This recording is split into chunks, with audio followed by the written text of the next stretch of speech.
Hello students, welcome to my YouTube channel. Students, आज की video में हम इन टॉपिक्स को कवर करने वाले हैं। हमारा पहला टॉपिक है सतत आवेश वितरण। हम जानेंगे कि सतत आवेश वितरण क्या है, ठीक है। दूसरा हमारा टॉपिक है स्थिर वैद्युत बल तथा गुरुत्वाकर्षण बल में तुलना। हम तुलना करेंगे स्थिर वैद्युत बल और गुरुत्वाकर्षण बल में, देखेंगे इनमें क्या क्या समानता है और क्या असमानता है। जो हमारा तीसरा टॉपिक है वो है विद्युत क्षेत्र और विद्युत क्षेत्र की तीव्रता, ठीक है, वो भी हम जानेंगे। चौथा हमारा जो टॉपिक है बिंदु आवेश किसी बिंदु पर विद्युत क्षेत्र की तीव्रता। तो चलिए स्टार्ट करते हैं आज का वीडियो।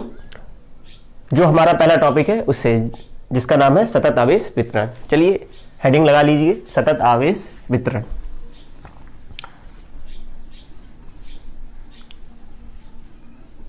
स्टूडेंट्स, सतत आवेश वितरण तीन टाइप का होता है: रेखीय आवेश वितरण, पृष्ठ आवेश वितरण और आयतन आवेश वितरण।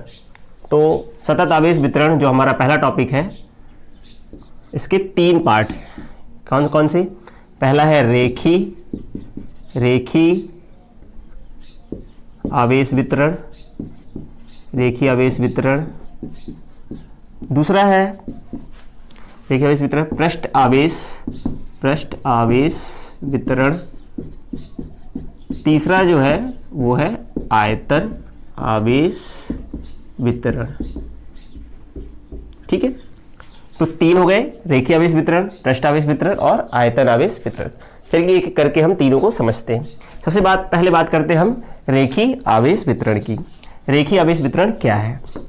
रेखीय आवेश वितरण, रेखीय आवेश वितरण, लीनियर चार्ज डिस्ट्रीब्यूशन, ठीक है।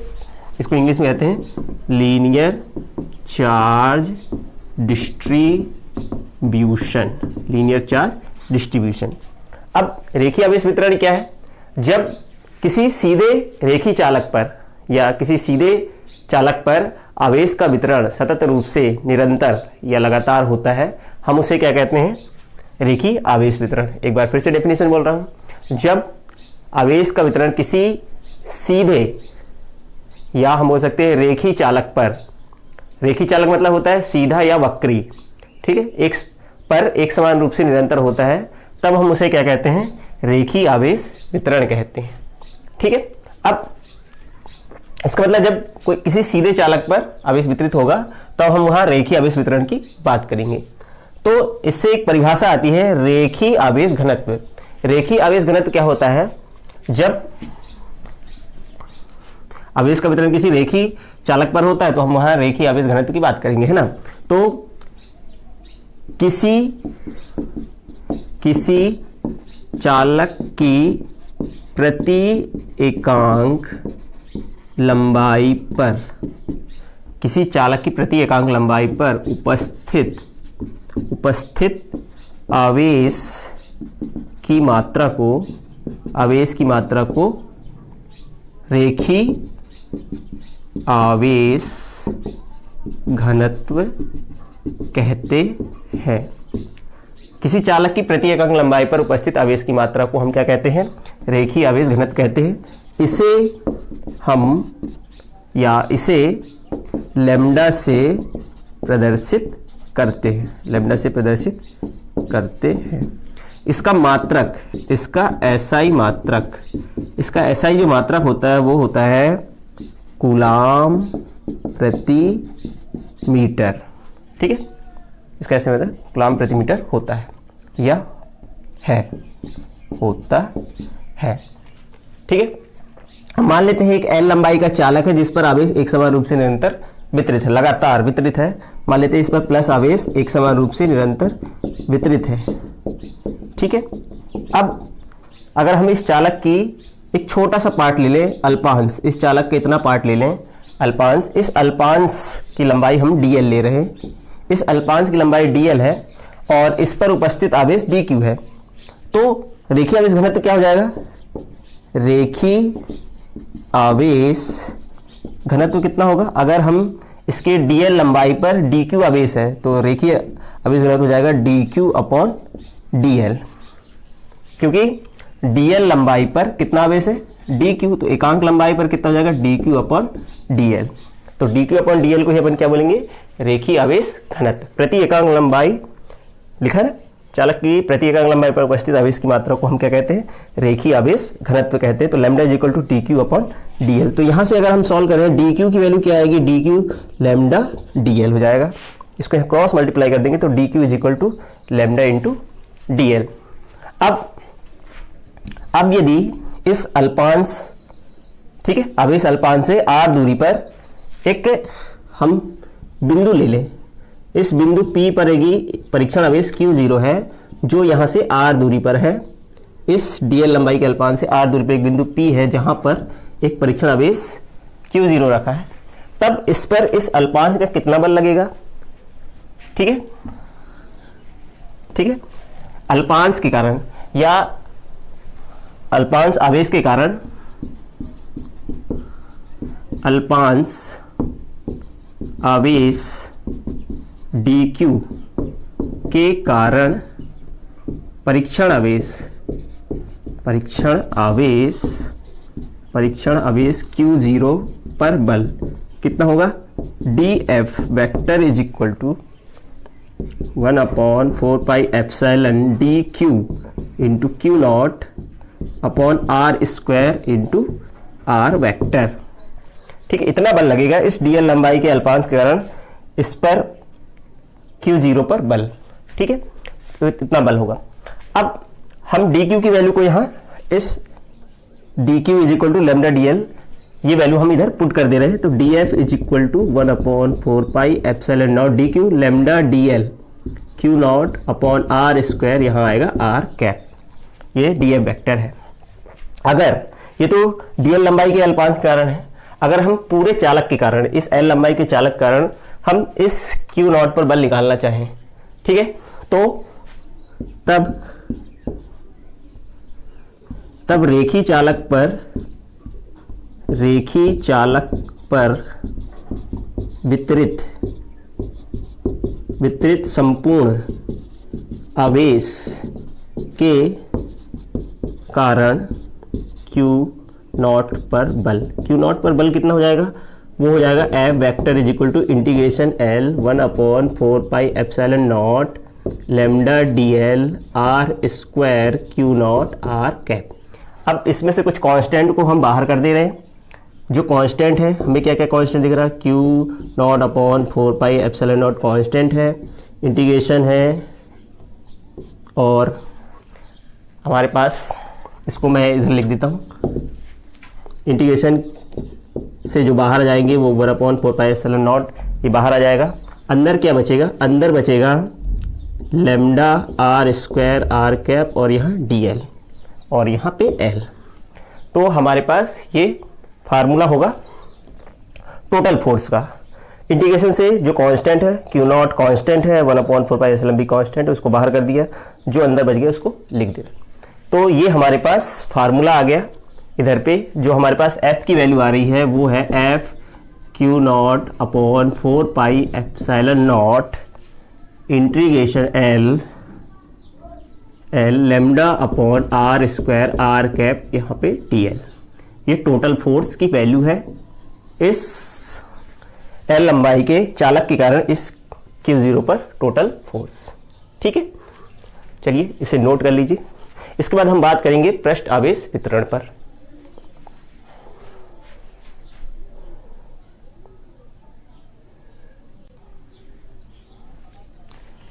चलिए अब बात करते हैं पृष्ठ आवेश वितरण पर।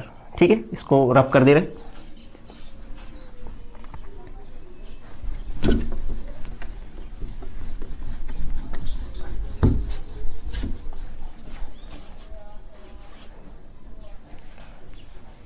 तो अब हम बात करेंगे पृष्ठ आवेश वितरण पर। पृष्ठ आवेश वितरण, इसको बोलते हैं surface charge distribution, surface charge distribution. ठीक है, चलिए इस पे बात करते हैं।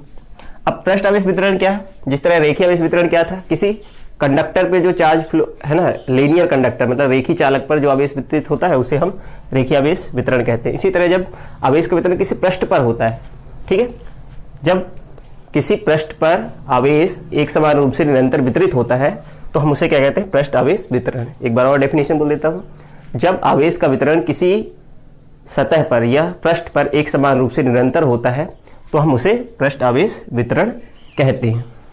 ठीक है, अब बात करें पृष्ठ आवेश घनत्व की। पृष्ठ आवेश घनत्व क्या है? जिस तरह हमने बोला था रेखीय आवेश घनत्व किसी चालक पर रेखीय चालक के प्रति एकांक लंबाई पर उपस्थित आवेश की मात्रा को हम रेखीय आवेश घनत्व कहते हैं। उसी प्रकार किसी चालक के एकांक क्षेत्रफल पर उपस्थित आवेश की मात्रा को हम क्या कहते हैं? पृष्ठ आवेश घनत्व कहते हैं। तो पृष्ठ आवेश घनत्व को परिभाषित करते हैं, किसी चालक के या चालक के प्रति एकांक क्षेत्रफल पर उपस्थित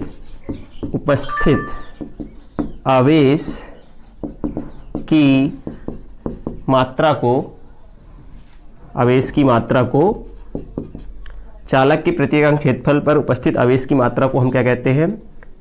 पृष्ठ आवेश घनत्व कहते हैं। इसे सिग्मा से प्रदर्शित करते हैं। इसका एसआई जो मात्रक होता है वो होता है कूलाम प्रति मीटर स्क्वायर। ठीक है, इसका एसआई मात्रक कूलाम प्रति मीटर स्क्वायर है। अब ये तो डेफिनेशन हो गई। चालक के प्रति एकांक क्षेत्रफल पर उपस्थित आवेश की मात्रा को पृष्ठ आवेश घनत्व कहते हैं। इसे सिग्मा से प्रदर्शित करते हैं। इसका एसआई मात्रक कूलाम प्रति मीटर स्क्वायर है। चलिए, अब मान लेते हैं एक पृष्ठ है, एक हमारे पास पृष्ठ है जिस पर आवेश एक समान रूप से निरंतर वितरित है। बड़ा सा पृष्ठ बना लेते हैं। एक पृष्ठ पर आवेश एक समान रूप से निरंतर वितरित है। इस पृष्ठ S है, इस पर आवेश एक समान रूप से निरंतर वितरित है, फैला हुआ है। अब हमने इस पे एक छोटा सा अल्पांश ds ले लिया, इसको हम ds नाम दे रहे हैं। इसका एक पृष्ठ का एक छोटा सा पार्ट है ds। अब इस ds पर अगर आवेश की मात्रा dq है, जिस तरह वहाँ रेखीय चालक पर dq हमने लिया था, उसी तरह इस पर आवेश की मात्रा dq है, तो पृष्ठ आवेश घनत्व क्या होगा? dq upon ds। इसको हम सिग्मा से शो करेंगे, ये पृष्ठ आवेश घनत्व हो जाएगा। ठीक है, अब इस अल्प पृष्ठ पर उपस्थित आवेश dq के कारण इसको dq की वैल्यू कितनी आ जाएगी? जैसे dq is equal to sigma ds। इसको यहाँ मल्टीप्लाई कर देंगे हम। तो इस ds अल्पांश पर उपस्थित आवेश के कारण इससे r दूरी पर एक बिंदु अगर हम P ले ले, कोई बिंदु ले ले जो इससे r दूरी पर है, इस बिंदु पर यदि परीक्षण आवेश q0 रखें तो इस पर कितना बल लगेगा? ठीक है, इस ds पृष्ठ पर उपस्थित आवेश कारण इस Q0 पर कितना बल होगा? तो अल्पांश आवेश कारण है ना, अल्पांश आवेश ds, अल्पांश आवेश dq के कारण Q0 पर बल, परीक्षण आवेश Q0 पर बल कितना बल लगेगा? df vector is equal to 1/4 pi epsilon not कितना आएगा? dq into Q0 upon r square, यहाँ r कैप। अब ये तो हुई। अब हम dq की वैल्यू को पुट कर दे रहे हैं। dq की value sigma ds upon r square Q0 r cap. ये तो इस अल्पांश या इस छोटे से पृष्ठ के कारण इस आवेश पर बल है। अगर हमें टोटल बल निकालना है इस Q0 पर इस पूरे पृष्ठ के कारण, तो Q0 मतलब परीक्षण आवेश पर संपूर्ण पृष्ठ पर वितरित आवेश के कारण बल कितना बल लगेगा? इस पृष्ठ के कारण जो बल लगेगा वो हो जाएगा F is integration 1/4 pi epsilon not sigma ds r square Q0 r cap. ठीक है, अब यहाँ से जो कांस्टेंट बाहर है हम उनको बाहर कर दे रहे हैं, या जो कांस्टेंट है उनको बाहर करेंगे। तो Q0 कांस्टेंट है, 1/4 पाई एप्सिलॉन भी कांस्टेंट है, तो जो बचा अंदर हम उसको लिख लेते हैं sigma 1/r square r cap into ds।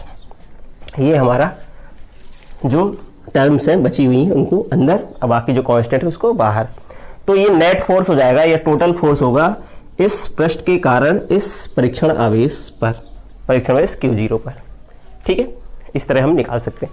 जब भी वितरित आवेश होता है हम एक छोटा सा पार्ट लेते हैं, उसके कारण हम बल निकालते हैं, या जो भी चीज़ करना होता है विद्युत, ठीक है, बल निकालना है हमें इस पर, तो इस अल्पांश का निकालेंगे। इसके बाद हम क्या करेंगे, उसको इंटीग्रेट कर देंगे, जिससे हमें पूरे इस पृष्ठ के कारण हमें यहाँ पे बल प्राप्त हो जाएगा। पहले हमने छोटे से पृष्ठ के कारण निकाला, इसके बाद हम उसको इंटीग्रेट कर देंगे, इंटीग्रेशन कर देंगे, समाकलन कर देंगे, तो हमें उस बिंदु पर टोटल बल प्राप्त हो जाएगा। ठीक है, चलिए इसको नोट कर लीजिए। चलिए अब बात करते हैं आयतन आवेश वितरण पर। तो जब किसी चालक के आयतन पर आवेश का वितरण एक समान रूप से निरंतर होता है, तब हम उसे क्या कहते हैं, आयतन आवेश वितरण कहते हैं। ठीक है, यदि आवेश जो है चालक के आयतन पर एक समान रूप से वितरित है, तब हम उसे क्या कहेंगे, आयतन आवेश वितरण कहेंगे। तो ये तो आयतन आवेश वितरण के बारे में। इसी प्रकार आयतन आवेश घनत्व, किसी चालक के प्रति एकांक आयतन पर उपस्थित आवेश की मात्रा को क्या कहेंगे हम, आयतन आवेश घनत्व। ठीक है, किसी चालक के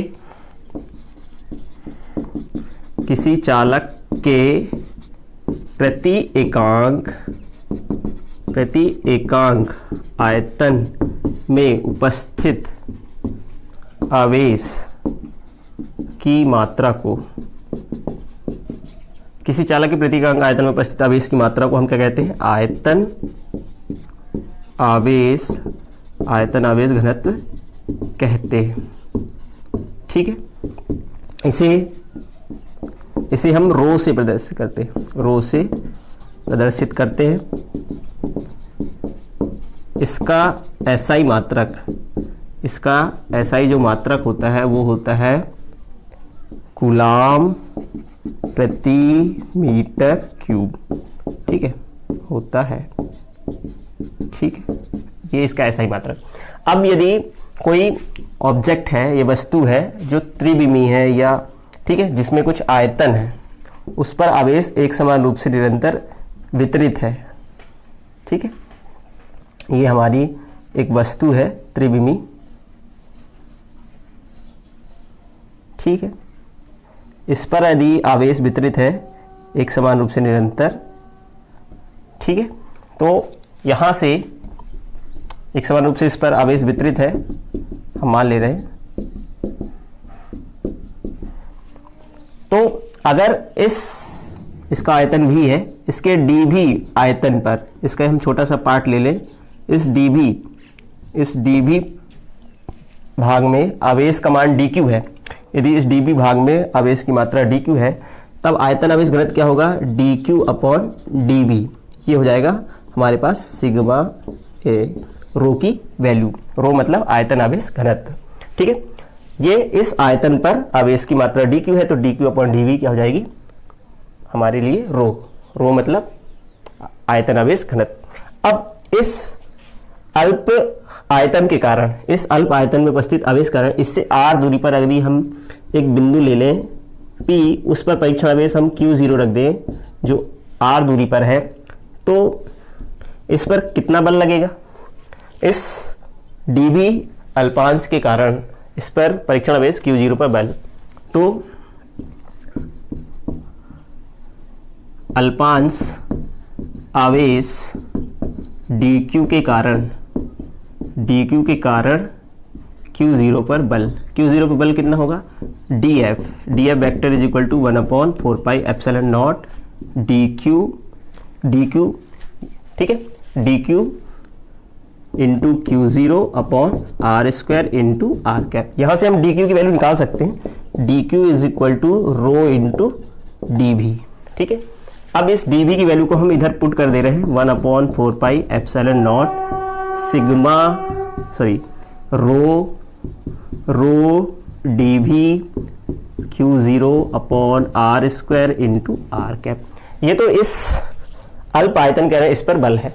अगर हम पूरे आयतन पर उपस्थित आवेश का बल निकालना चाहें, है ना, चालक के संपूर्ण आयतन में वितरित आवेश, वितरित आवेश के कारण Q0 पर बल, Q0 पर बल कैसे निकालेंगे हम बल?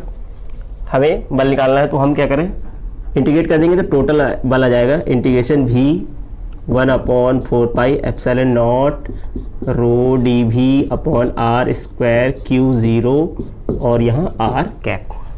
अब हम यहाँ से कांस्टेंट को बाहर कर दे रहे हैं। जो कांस्टेंट है Q0 कांस्टेंट है, 1/4πε कांस्टेंट है, यहाँ V तो बचेगा अंदर rho R square R cap into D V. ये इस पूरे चालक के आयतन पर उपस्थित आवेश के कारण इस परीक्षण आवेश पर बल के लिए फार्मूला होगा। फिर वही हमने प्रोसेस की। पहले हमने dv, हमने एक अल्पांश लिया, इस अल्पांश के कारण इस परीक्षण आवेश पर बल निकाला। फिर इसके लिए हमें पूरे वॉल्यूम या पूरे चालक पर वितरित आवेश का बल निकालना है, तो हम उसको क्या कर देंगे, इंटीग्रेट कर देंगे, तो हमें ये फार्मूला मिल जाएगा। ठीक है, तो इसे आप नोट कर लिए।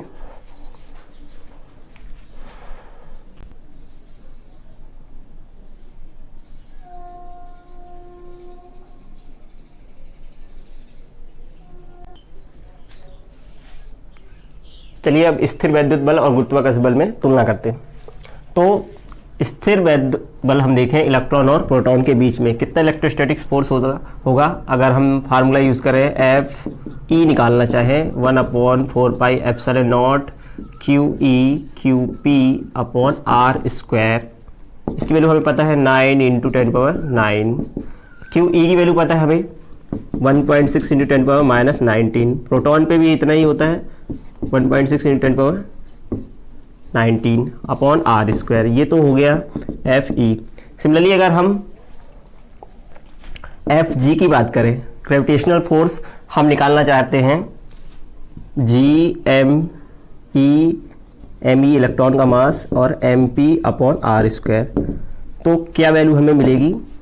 ये सपोज करो इक्वेशन 1 है और जी की वैल्यू हमें पता है 6.67 × 10⁻11, ये हमें पता है। एम ई 9.1 × 10⁻31 kg और एम पी 1, ठीक है, 1.67 × 10⁻27। ये किसका मास है, हमारे पास प्रोटॉन का मास है। ठीक है, हमारे पास प्रोटॉन का मास इतनी होता है 1.67। अब इनके बीच की डिस्टेंस आर स्क्वायर है। अब ये सेकेंड इक्वेशन, अब इन दोनों को डिवाइड कर दें। इक्वेशन 1 में 2 से डिवाइड कर दे रहे हैं, तो क्या मिलेगा F E upon F G. जो हमें वैल्यू मिलेगी वो मिलेगी 9 × 10⁻9 1.6 × 10⁻19 इंटू 1.6 × 10⁻19 अपॉन 6.67 × 10⁻11 9.1 × 10⁻31 इंटू 1.67 × 10⁻27। जब हम इन दोनों को डिवाइड करते हैं तो हमारे पास जो वैल्यू आती है वो आती है 2.27 × 10⁻39। इतनी वैल्यू आ रही है F E upon F G की। अगर हम एफ जी को यहाँ मल्टीप्लाई कर दें तो हमारे पास क्या मिलेगा, हम इसे मल्टीप्लाई कर दें F E is equal to 2.27 × 10⁻39 F G. इसका मतलब क्या हुआ, इसका मतलब ये है कि जो इलेक्ट्रोस्टैटिक्स फोर्स होता है इलेक्ट्रॉन और प्रोटॉन के बीच में वो 10⁻39 टाइम्स गुना होता है। मतलब इतना गुना होता है, इतना टाइम्स होता है इलेक्ट्रोस्टैटिक्स फोर्स किसके बीच में, इलेक्ट्रॉन और प्रोटॉन के बीच में। जो स्थिर वैद्युत बल है वो गुरुत्वाकर्षण बल की तुलना में 10⁻39 गुना होता है। मतलब बहुत नहीं, बहुत ज़्यादा फोर्स होता है। ठीक है, अब ये तो हुई अपन ने बात की इलेक्ट्रॉन और प्रोटॉन के बीच में। अब बात करें हम प्रोटॉन के बीच में। इस प्रकार प्रोटॉन के बीच में अगर तुलना करें हम प्रोटॉन तथा प्रोटॉन के बीच, दो प्रोटॉन के बीच अगर हमें बल निकालना हो, इन दोनों की तुलना करना हो, तो F E upon F G अगर हम करना चाहें तो 9 × 10⁻9 1.6 into 10 power minus 19 into 1.6 into 10 power minus 19 upon 6.67 into 10 power minus 11 into proton का मास 1.7 into 10 power minus 27 1.67 into 10 power minus 27। जब हम इसको सॉल्व करते हैं तो आता है 1.24 इंटू 10 पावर 36 अप्रॉक्स। तो F E into F G ये वैल्यू होगी।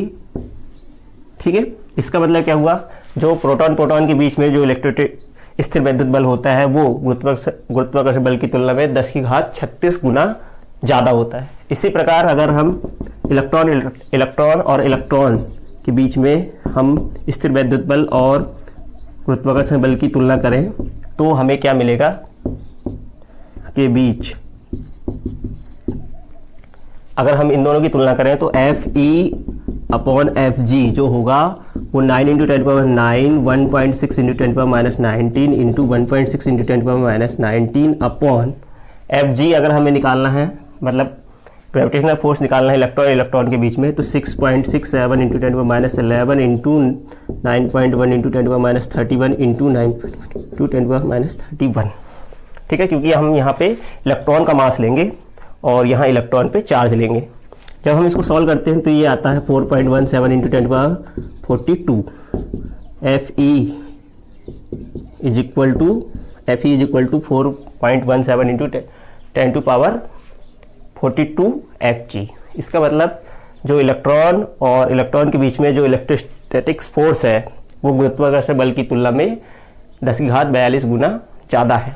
मतलब स्थिर वैद्युत बल गुरुत्वाकर्षण बल की तुलना में बहुत ज़्यादा होता है या बहुत तीव्र होता है। तो ये तो हमने वैल्यूज़ की बात की। चलिए अब हम इसमें कुछ समानताएं और असमानताएं के बारे में बात करते हैं। ये भी एक प्रकार से तुलना ही है, तो इसको रब कर देते हैं।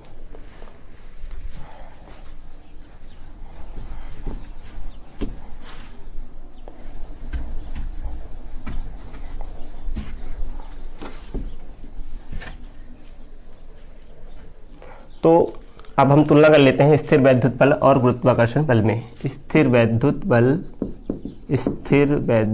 बल और यहाँ लिखता हूँ गुरुत्वाकर्षण बल। पहले तो हम देखते हैं समानताएं, क्या क्या समानताएं हैं। सबसे पहली समानता क्या है, दोनों जो बल है, चाहे वो गुरुत्वाकर्षण बल हो चाहे स्थिर वैद्युत बल हो, ये दोनों व्युत्क्रम वर्ग नियम का पालन करते हैं। यह भी व्युत्क्रम वर्ग नियम का पालन करता है। ठीक है, यह भी पालन करता है। मैं इतना शॉर्ट में लिख देता हूँ, कौन सा, व्युत्क्रम वर्ग नियम का पालन। अब यह बल निर्वात में भी कार्य करता है, मतलब लगता है यह भी निर्वात में कार्य करता है। तीसरा, ये संरक्षी बल है। यह संरक्षी बल है। क्यों है? क्योंकि इसके द्वारा किया गया कार्य बल के पथ पर निर्भर नहीं करता है, या ठीक है, संरक्षी बल है क्योंकि इसके द्वारा किया गया कार्य बल के पथ पर निर्भर नहीं करता है। ठीक है, यह भी संरक्षी बल है। ठीक है, क्योंकि ये सिर्फ प्रारंभिक और अंतिम स्थिति पर निर्भर करते हैं।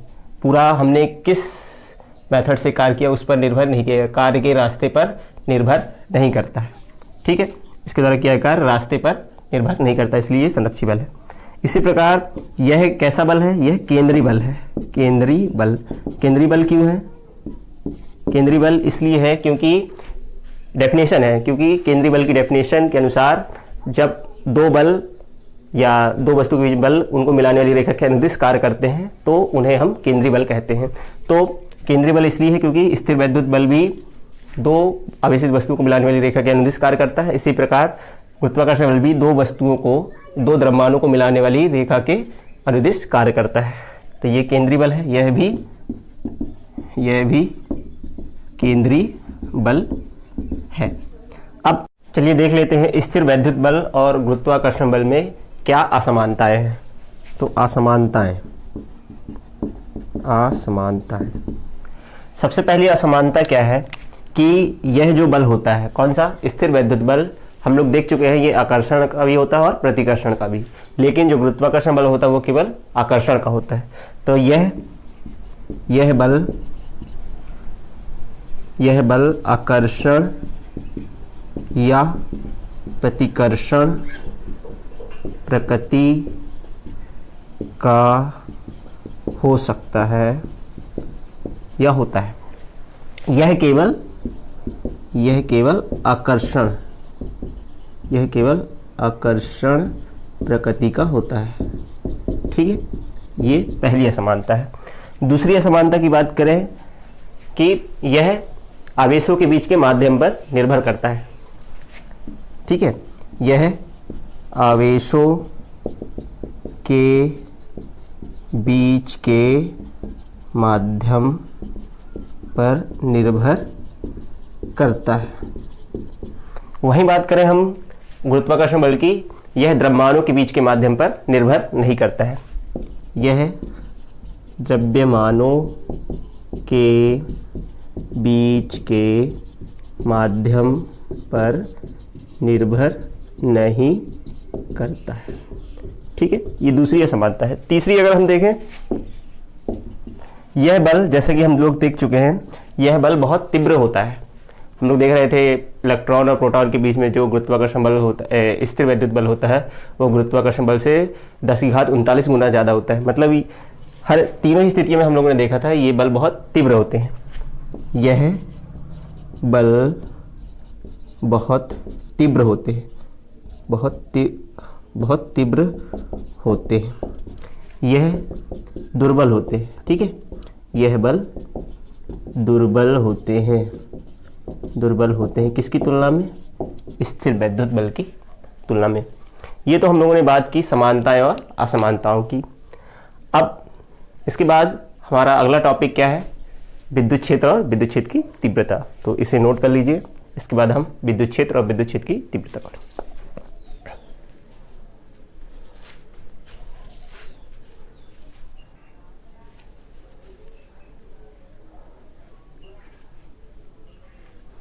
चलिए हम नेक्स्ट टॉपिक पे चलते हैं। इसको मैं रब कर देता हूँ।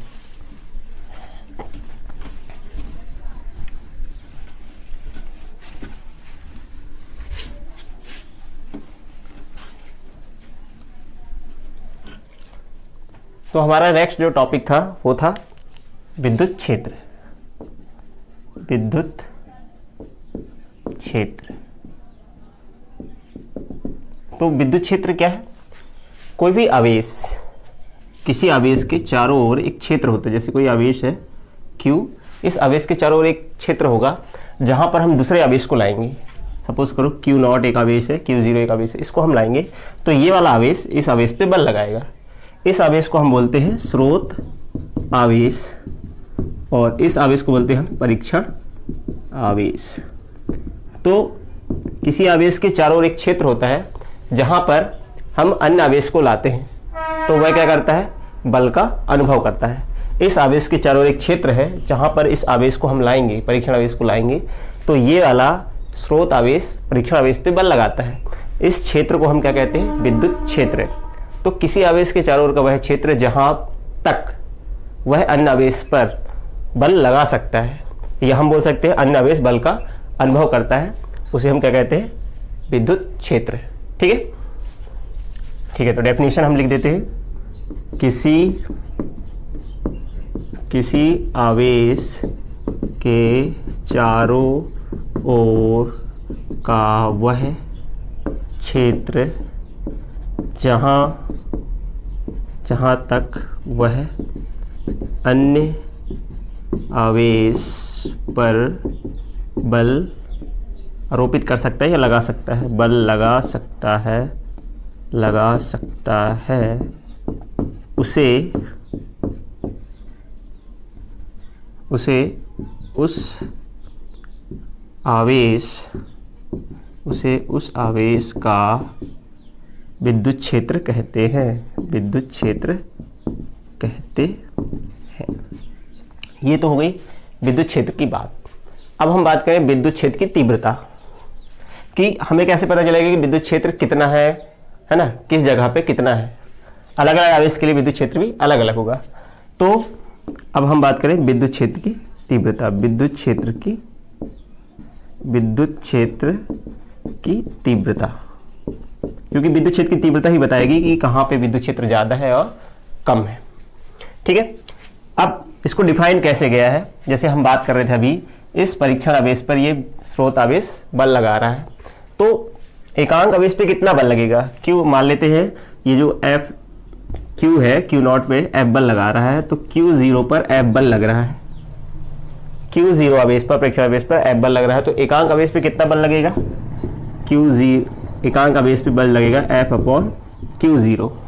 ठीक है, तो एकांक आवेश पे जितना बल लगता है वही क्या कहलाती है, उस बिंदु पर विद्युत क्षेत्र की तीव्रता। तो किसी आवेश के चारों ओर स्थित विद्युत क्षेत्र में स्थित किसी आवेश पर, इस आवेश के चारों ओर एक क्षेत्र है, वहाँ पे अगर हम इस परीक्षण आवेश को लाएंगे, मान लेते हैं हम इस आवेश को इधर ला रहे हैं, Q0 को हम इस आवेश के विद्युत क्षेत्र में ला रहे हैं, तो इस विद्युत क्षेत्र के इस बिंदु पर रखे परीक्षण आवेश पर लगने वाले बल और परीक्षण आवेश के अनुपात को हम क्या कहते हैं, विद्युत क्षेत्र की तीव्रता कहते हैं। या फिर हम दूसरी तरीके से बोल सकते हैं, है ना, किसी आवेश के विद्युत क्षेत्र पर स्थित एकांक धनावेश पर लगने वाले बल को ही क्या कहते हैं, विद्युत क्षेत्र की तीव्रता। एकांक आवेश पर जितना बल लगेगा एफ बटे क्यू जीरो, वही क्या कहलाएगा, इस बिंदु पर विद्युत क्षेत्र की तीव्रता। ठीक है, तो हम डेफिनेशन लिख रहे हैं,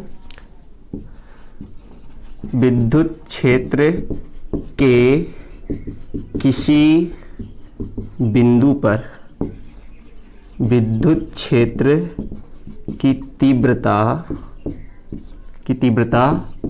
उस बिंदु पर रखे एकांक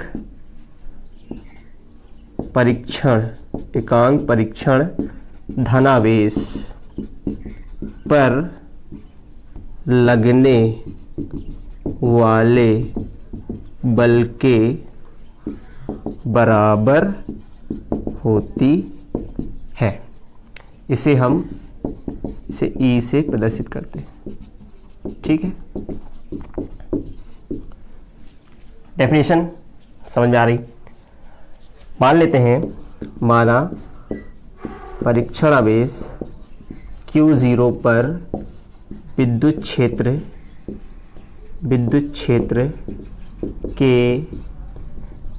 के किसी बिंदु पर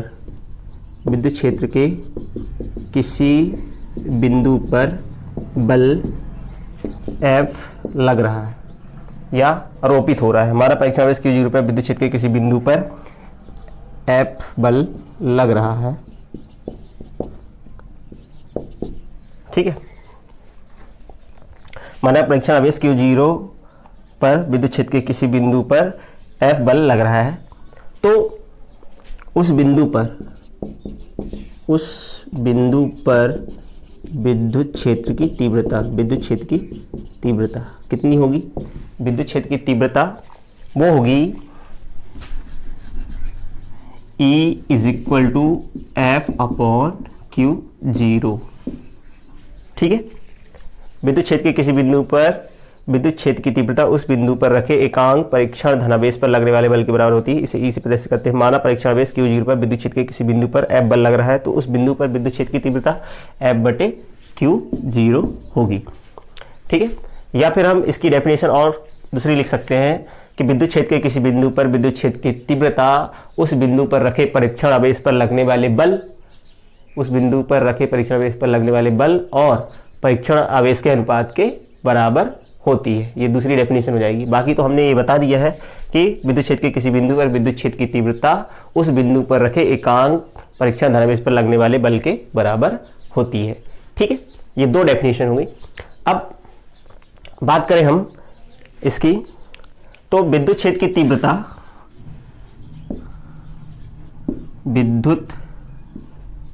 क्षेत्र की तीव्रता एक सदिश राशि है।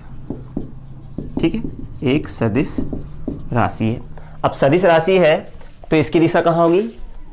इसकी दिशा वही होगी जिस दिशा में एकांक परीक्षण आवेश पर बल लगेगा या परीक्षण आवेश पर बल लगेगा। इस परीक्षण आवेश पर जहां बल लगेगा, क्योंकि अगर ये प्लस है और ये प्लस है तो इस पर बल कहाँ लगेगा? बाहर की ओर। इसका मतलब विद्युत क्षेत्र की तीव्रता कहाँ होगी? बाहर की ओर। तो विद्युत क्षेत्र की तीव्रता एक सदिश राशि है जिसकी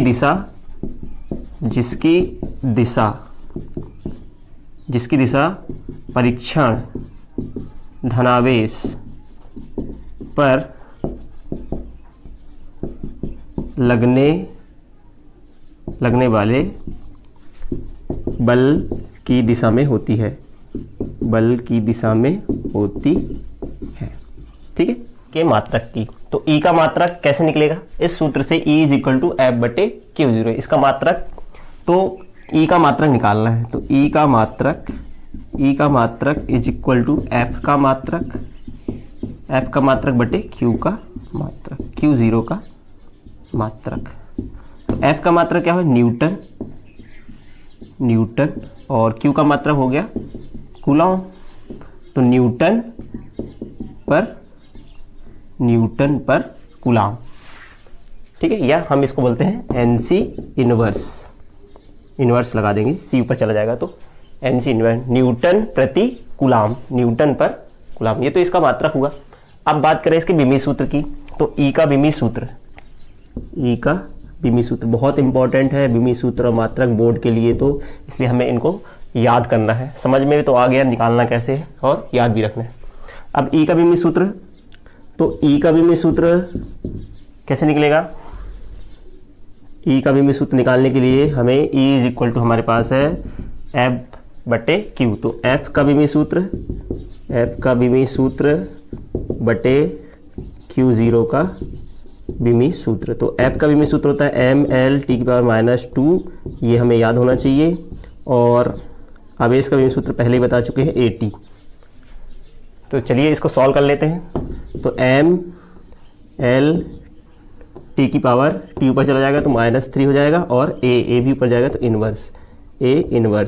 तो हमारे पास ये विमीय सूत्र आ गया एम एल टी की पावर -3 ए की पावर -1। ये इसका विमीय सूत्र है। तो हमें इसका मात्रक और विमीय सूत्र बहुत अच्छी तरह से याद करना है, क्योंकि ये क्वेश्चन ऑब्जेक्टिव में भी पूछ लिया जाता है, ई का मात्रक और विमीय सूत्र। तो चलिए इसे नोट कर लीजिए। इसके बाद हम देखेंगे किसी बिंदु पर बिंदु आवेश के कारण विद्युत क्षेत्र की तीव्रता।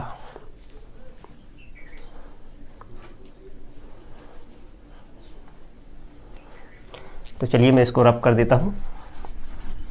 अब हमारा नेक्स्ट टॉपिक है बिंदु आवेश के कारण किसी बिंदु पर विद्युत क्षेत्र की तीव्रता। बहुत सिंपल है, तो देख लेते हैं हम।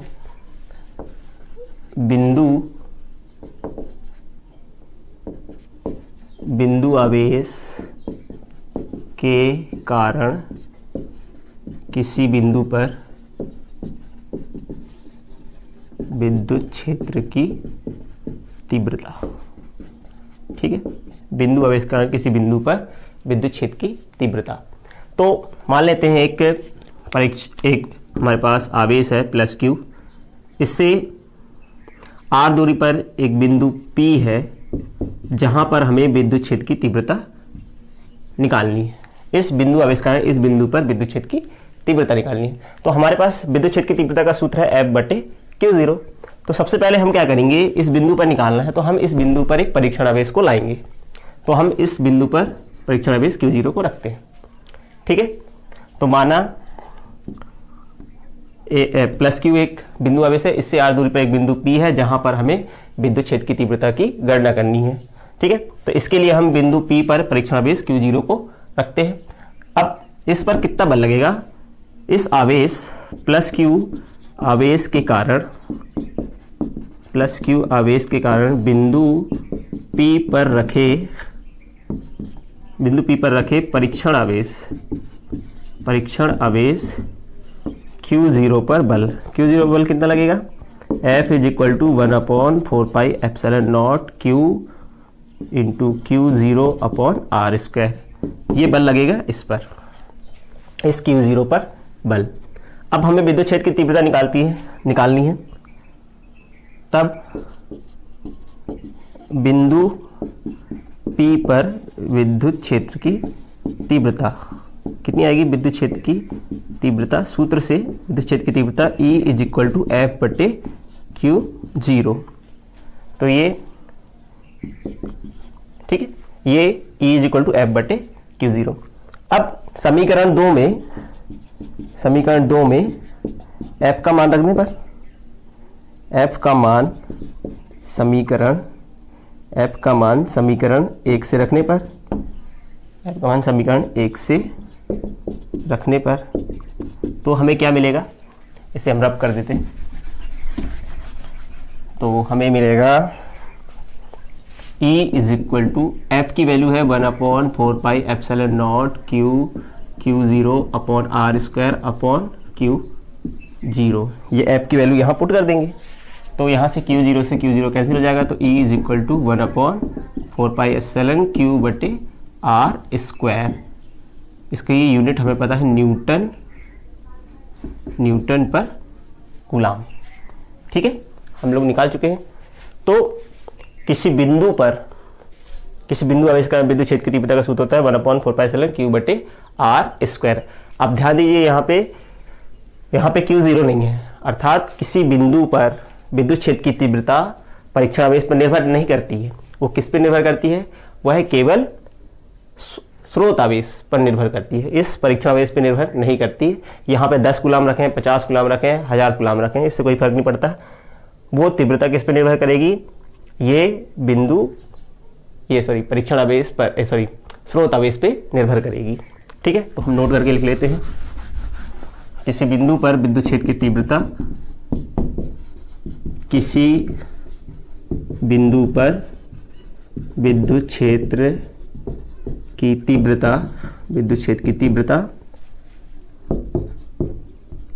तीव्रता केवल स्रोत आवेश पर निर्भर करती है, ना कि परीक्षण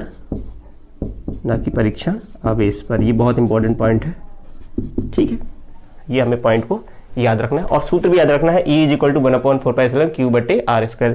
जिस आवेश का निकालना है उस आवेश का परिमाण Q, और जिस बिंदु पर निकालना है उस आवेश से दूरी, इस आवेश से इसकी दूरी कितनी? R। ठीक है, बहुत सिंपल है ये फार्मूला और हमें बहुत आगे काम आने वाला है। इस फार्मूले को हमें याद रखना है। तो thank you for watching this video. अगर आपको वीडियो पसंद है तो इसे लाइक, शेयर, कमेंट करें और इसे चैनल को सब्सक्राइब करने के लिए बेल आइकन को प्रेस करें। धन्यवाद।